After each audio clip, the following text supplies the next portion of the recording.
Angel திருமண தகவல் மையம். இங்கு இந்தியாவில் மட்டுமல்லாது வெளிநாடுகளிலும் சுமார் 10,000க்கும் மேற்பட்ட சரிபார்க்கப்பட்ட தமிழ் பேசுகின்ற கிறிஸ்தவ மணமகன் மற்றும் மணமகள் இருக்கின்றார்கள். மேலும் கணவனால் கைவிடப்பட்டவர்களுக்கும் மனைவியை இழந்து இருக்கிற ஒவ்வொரு கணவர்களுக்கும் எங்களிடம் ஏற்ற வரன்கள் உண்டு. சபை பாகுபாடு இன்றி நீங்கள் விரும்புகின்ற தகவல்கள் எங்களிடம் உள்ளது. வீட்டில் இருந்தபடியே நீங்கள் விரும்பும் வரன்களை வாட்ஸ்அப் மூலமாக பார்க்கலாம்.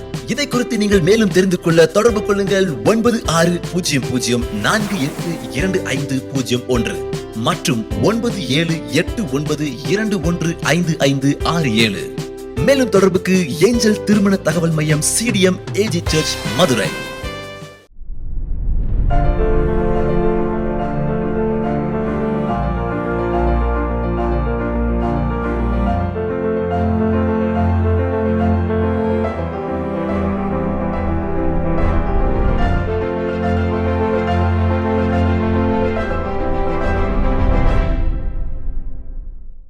குடும்பம் கட்டப்படாவிட்டால் ஒவ்வொரு வாரமும் ஏதோ ஒரு குடும்பத்திற்கு எதிரான அபாயங்கள், அது வெற்றிகரமான குடும்பம் சந்திக்கிற அபாயங்களை பற்றி நம்முடைய மூத்த போதகர் அப்போஸ்தலர் ஜோசப் பாலச்சந்திரன் ஐயா அவரிடத்தில் நாம் கேட்டு அவருடைய அனுபவங்களின் ஊடாக தெளிவு பெற்று வருகிறோம். நாங்கள் நம்புகிறோம் இந்த ப்ரோக்ராம், இந்த நிகழ்ச்சி உங்களுக்கு ரொம்ப பிரயோஜனமாக இருக்குன்னு சொல்லிட்டு உங்களில் சிலர் எங்களோட தொடர்பு கொள்கிறீங்க, உங்களுடைய கருத்துக்களை தெரிவிக்கிறீங்க. மிக குறிப்பாக குடும்ப வாழ்க்கை தொடர்பாக உங்களுக்கு ஏதாவது சந்தேகம் இருந்துச்சுன்னா இந்த அலைபேசி எண், இதில் தோன்றுகிற அலைபேசி எண்ணுக்கு நீங்கள் தெரிவிக்கலாம். உங்களுக்கு பதில் சொல்வதற்கு முடிந்தவரை நாங்கள் முயற்சிக்கிறோம். வாருங்கள், மற்றொரு கேள்வியோடு போதகரை சந்திப்போம். பாஸ்டர், ஒவ்வொரு வாரமும் மக்களுக்கு சந்தோஷமாக இருக்குது, எங்களுக்கு ரொம்ப சந்தோஷம். நீங்கள் பேசுகிறது எல்லாமே ரொம்ப பிரயோஜனமாக இருக்குது குடும்ப வாழ்க்கைக்கு. லாஸ்ட் ஃபியூ வீக்ஸாக நம்ம குடும்ப வாழ்க்கைக்கு விரோதமான அபாயங்களை பார்த்துட்டு வரோம். மூன்றாவது அபாயமாக இந்த லேக் ஆஃப் விஸ்டம். சில குடும்பங்கள் ஞானம் இல்லாமல், ஞானத்தில் குறைவுள்ளவர்களாக இருப்பதனால ஒரு வெற்றிகரமான குடும்ப வாழ்க்கை வாழ முடியாமல் போகுது, அல்லதுன்னா சில குடும்பங்கள் உடஞ்சே போயிடுது. இதற்கு அதாவது தீர்வு, நாம் தப்புறதுக்கு என்ன செய்யணும், இந்த காரியங்களை எங்களோடு பேசினா நல்லாயிருக்கும். குடும்ப வாழ்க்கையில் குடும்பம் கட்டப்படுவதற்கு ஞானம் என்பது மிக முக்கியம். ஞானம் தன் வீட்டை கட்டி என்று பைபிள் எழுதப்பட்டிருக்கிறது. அது மாத்திரம் இல்லை, ஞானமுள்ள ஸ்திரீ, ஞானமுள்ள புத்தியுள்ள புருஷன் வீட்டை கட்டுகிறான் என்று எழுதப்பட்டிருக்கிறது. ஆகவே ஞானம் என்பது ஒரு வீடு கட்டப்படுவதற்கு மிக மிக அத்தியாவசியமாக இருக்கிறது. குடும்ப சம்பந்தமாக உள்ள ஞானம், இல்லை உள்ள குடும்ப வாழ்க்கை சம்பந்தமாக ஞானம் என்று கேட்டால், கம்யூனிகேஷனில் பேசுவதில் ஞானமாய் பேசணும். கம்யூனிகேஷன் அதுலேயும் ஞானமாய் பேசணும். அந்த கம்யூனிகேஷன்னு சொல்லி சம்பந்தமில்லாத காரியங்களை பேசி சண்டை வருகிறது. கல்யாணங்கள் ஃபிக்ஸ் பண்ணதுக்கு முன்பாக, என்கேஜ்மெண்ட்டுக்கு முன்னாலேயே மாப்பிள்ளையும் பொண்ணும் பேசட்டோன்னு பேச விட்டால், அந்த ஒருத்தருக்கு ஒருத்தர் ஞானம் இல்லாமல் பேசுனதுனால கல்யாணங்களே ஃபிக்ஸ் ஆகாமல் கேன்சல் ஆகிவிட்டு. இதை என் வாழ்க்கையில் பார்த்துருக்குறேன். இப்போ பேசுவதில் ஞானம், அது மாத்திரம் இல்லை, இன்னும் செயல்படுவதில் ஞானம், குடும்ப வாழ்க்கையில் சேமிப்பதில் ஞானம், இப்படி பல காரியங்களை சொல்லலாம். இப்போ நீங்கள் சொன்னதெல்லாம் இந்த உலக பிரகாரமாக எதிலெல்லாம் நம்ம கவனமாக இருக்குன்றதை நீங்கள் சொல்கிறீங்க. இந்த ஆன்மீக சைடு நம்ம அந்த ஞானத்தினுடைய அர்த்தத்தை புரிந்து கொண்டு நடந்தால் நல்லா இருக்கும்னு நினைக்கிறேன். அதை பற்றியும் சொல்லிடுங்க. உலக பிரகாரமாகவும் ஆன்மீகத்திலும் கிட்டத்தட்ட இதே சேம் பிரின்சிபிள் தான். ஆனால் அந்த கடவுளுக்கு பயப்படுவது தான் ஞானத்தின் ஆரம்பம் என்பது ஆன்மீகத்தில் அஸ்திவாரமாக சொல்லப்பட்டிருக்கிறது. ஆனால் உலக பிரகாரமாகவும் ஆன்மீகத்திலும் பேச வேண்டிய காரியத்தை பேச வேண்டிய பிரகாரமாய் பேசுவது தான் ஞானம். இது ஆன்மீகத்திலும் பொருந்தும், குடும்ப வாழ்க்கைக்கும் பொருந்தும். செய்ய வேண்டிய காரியத்தை செய்ய வேண்டிய நேரத்தில் செய்ய வேண்டிய பிரகாரமாக செய்வது ஞானம். இப்போ குடும்ப வாழ்க்கையில் ஒரு மனைவியிடத்தில் ஒரு தவறை சுட்டி காண்பிக்க வேண்டுமென்றால் அவங்க நல்ல மூடில் இருக்கும் பொழுது புருஷன் சொன்னால், மகிழ்ச்சியான மனநிலையில் இருக்கும். மகிழ்ச்சியான மனதில் இருக்கும் பொழுது சொன்னால் அதுதான் ஞானம். அவங்க ரொம்ப சோர்வாக இருக்கும் பொழுது, டிப்ரெஷனாக இருக்கும் பொழுது, இல்லாட்டி ஏற்கனவே பிரச்சனையோடு இருக்கும் பொழுது நீங்கள் போய் இதை சொல்லும் பொழுது உங்களுக்குள்ளே அபிப்பிராய பேதம் வந்து வாக்குவாதத்தில் வந்து சமாதானம் கெட்டு போயிடும். ஞானம் உள்ளவன் நிதானமாய் பேசுகிறான். பேசாதிருந்தால் மூடனும் ஞானி எனப்படுறானா. அப்போ ஊமையாக இருக்க வேண்டிய இடத்துல ஊமையாக இருக்கணும், பேச வேண்டியதை பேசணும், ஆனால் பேச வேண்டிய நேரத்தில் பேசணும், பேச வேண்டிய பிரகாரமாய் பேசணும். இது இந்த பேசுவதிலையும் ஞானம், செயல்படுவதிலையும் ஞானம். மனைவியுடைய மனநிலையை புரிந்து கொண்டு குடும்ப வாழ்க்கையில் நாம் செயல்படுவது ஞானம். உதாரணமாக பிள்ளைகளை ஒழுங்குபடுத்துகிற இல்லை டிசிப்ளின் பண்ணுகிற நேரத்தில் பண்ணுவது தான் ஞானம். எந்த காலத்தில் பண்ணணும். இதுபோல் குடும்ப வாழ்க்கையில் பொருளாதாரத்தில் பிரச்சனை வராமல் இருக்கணும்னா சேர்க்க வேண்டிய காலத்தில் சேமிப்பு பண்ண வேண்டியது ஞானம். ஏன்னா கடவுளுடைய விவிலியத்தில் சொல்லப்பட்டிருக்கிறது, எறும்பு அது ஞானத்தை போய் அதில் கற்றுக்கொள் அப்படின்னு கோடை காலத்தில் சேர்க்குது. கோடை காலத்தை சேர்க்குது. இங்கே சம்பாதிக்கிற காலம் தான் கோடை காலம். கோடை காலத்தில் சேர்க்காம ரிட்டையர் ஆன பிறகு எப்படி சேர்க்க முடியும்? கோடை காலம் என்னென்னா இங்கே சம்பாதிக்கிற காலம். பூமியில் பொக்கிஷத்தை சேர்த்து வைக்க வேண்டாம்னு ஒரு பைபிள் ஒரு வசனம் இருக்குது பாஸ்டர். அது சில காரணம் காட்டுறாங்க, சேமிக்க வேண்டிய அவசியம் இல்லை, கர்த்தர் அனுதினம் நம்ம போஷிப்பான்றாங்க. அது சரியான மொழிபெயர்ப்பு. நானும் அப்படி தான் தவறாக புரிந்து கொண்டேன். ஆனால் அதை அந்த மற்ற மொழிபெயர்ப்புகளை பார்த்த பொழுது தேவைக்கு அதிகமாக பொன்னையும் பொருளையும் சேர்த்து வைக்காதே தான் போட்டிருக்கு. Accumulation of gold and money, அது பண ஆசையினால, கிரீடினஸ்னால தேவைக்கு அதிகமாக நகை, வீடுக்கு மேலே வீடு அப்படி சேர்த்து வைக்கிறதைத்தான் சொல்லப்பட்டிருக்கிறத ஒழிய ஒரு பர்பஸோடு சேர்த்து வைப்பது, வைக்காமல் இருப்பது தான் ஞானம் இல்லாமை, வைப்பது தான் ஞானம்.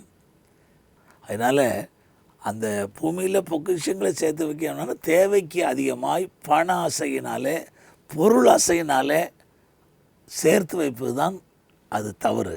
அதைத்தான் இயேசு மலைப்பிரசங்கத்தில் பொருளாதாரத்திலையும் நம்ம ஞானமாக இருந்தால் தான் குடும்பம் மகிழ்ச்சியாக இருக்க முடியும், குடும்பம் கட்டப்பட முடியும். இந்த லேக் ஆஃப் விஸ்டத்தில் இன்னொரு காரியத்தை நான் யோசிக்கிறேன் பாஸ்டர். அடுத்தடுத்து குழந்தைகள் பெறும் பொழுது இந்த குழந்தைகள் அடுத்தடுத்து பிறக்கிற குழந்தைகள் நிமித்தமே கணவன் மனைவிக்குள்ள அந்த நெருக்கம் குறையுது. அடுத்தடுத்து பிறக்கிற குழந்தைகள்னால அங்கே அவங்களுடைய குடும்ப வாழ்க்கை கொஞ்சம் தடுமாறது மாதிரி இருக்குது சில குடும்பங்களை பார்க்கும்போது. இதை குறித்து உங்களுடைய ஆலோசனை சொல்லுங்கள். நான் வழக்கமாக நூற்றுக்கணக்கான திருமணங்களை நடத்தியிருக்கிறேன். குடும்பங்களுக்கு கணவன் மனைவிக்கு பர்சனலாக கவுன்சில் பண்ணியிருக்கிறேன். நான் எப்பொழுதும் சொல்லுவேன், குழந்தைக்கு நீங்கள் பிளான் பண்ணாதங்க, கடவுள்கிட்ட 2 பேரும் கேட்டு எப்போ எங்களுக்கு குழந்தை தர சித்தமாக இருக்கிறார் தாங்க என்பது. இப்படி முதல் குழந்தையை கடவுளுடைய சித்தத்துக்கு ஒப்பு கொடுத்து பெற்றுக்கொள்ளுங்க. ஆனால் 2வது குழந்தைன்னு வரும்பொழுது கணவனும் மனைவியும் திட்டமிட்டு ஒரு இடைவெளி விட்டு, ஏன்னா மனைவியுடைய உடல் நலம் மிக முக்கியம். வருடத்துக்கு வருஷம் ஒரு பிள்ளை பிறந்தால் மனைவியுடைய பலவீனமாகிரும், பிள்ளைகளை கவனிக்கவும் முடியாது. இங்கே ஒரு பிள்ளை ஆளும், அங்கே உள்ள ஒரு பிள்ளை ஆளும், எந்த பிள்ளையை கவனிக்க? அப்போது மனைவியுடைய மனநிலையும் பாதிக்கப்படும், தாயுடைய மனநிலையும். ஆகையினால நல்ல டாக்டர்கள் இருக்கிறாங்க.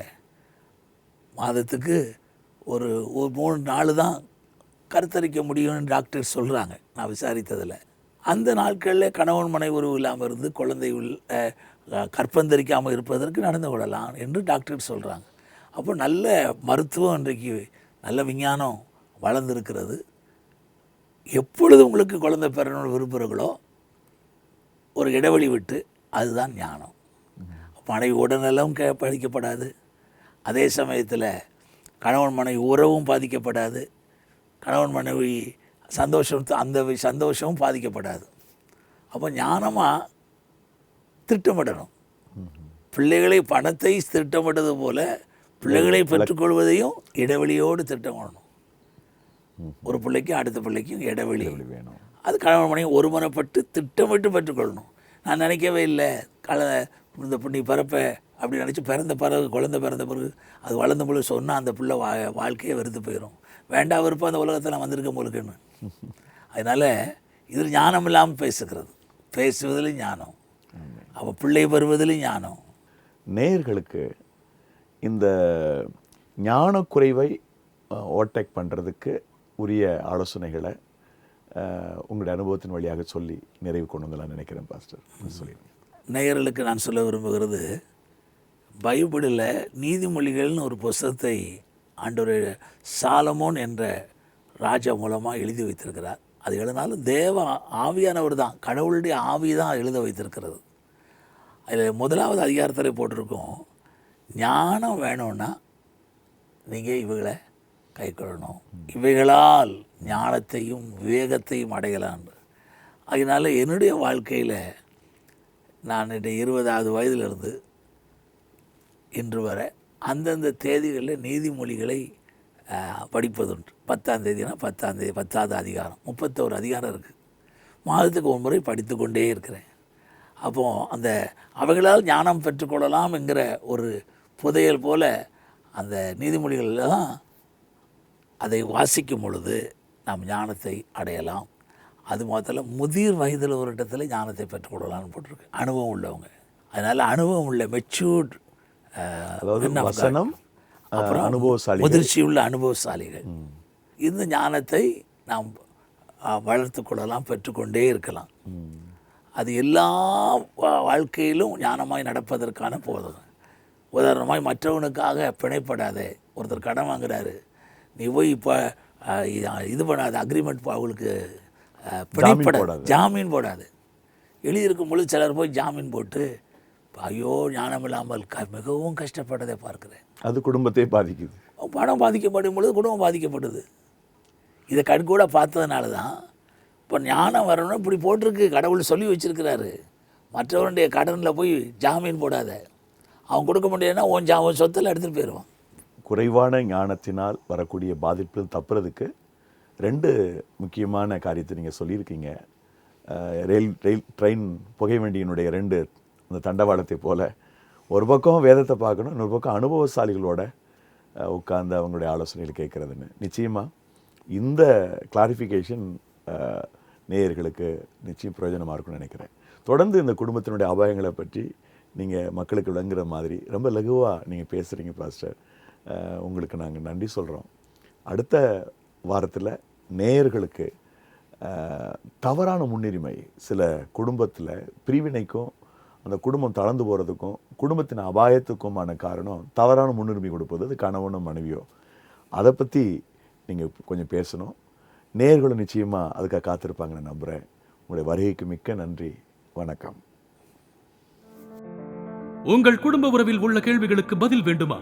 9840873222 என்ற எண்ணிலும் குட் நியூஸ் டிவி N1@gmail.com என்ற மின்னஞ்சல் முகவரின் மூலமும் உங்கள் கேள்விகளை எங்களுக்கு தெரிவியுங்கள்.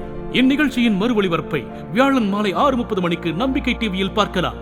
மேலும் இந்நிகழ்ச்சியை நம்பிக்கை டிவியின் யூடியூப் பக்கத்திலும் பார்க்கலாம்.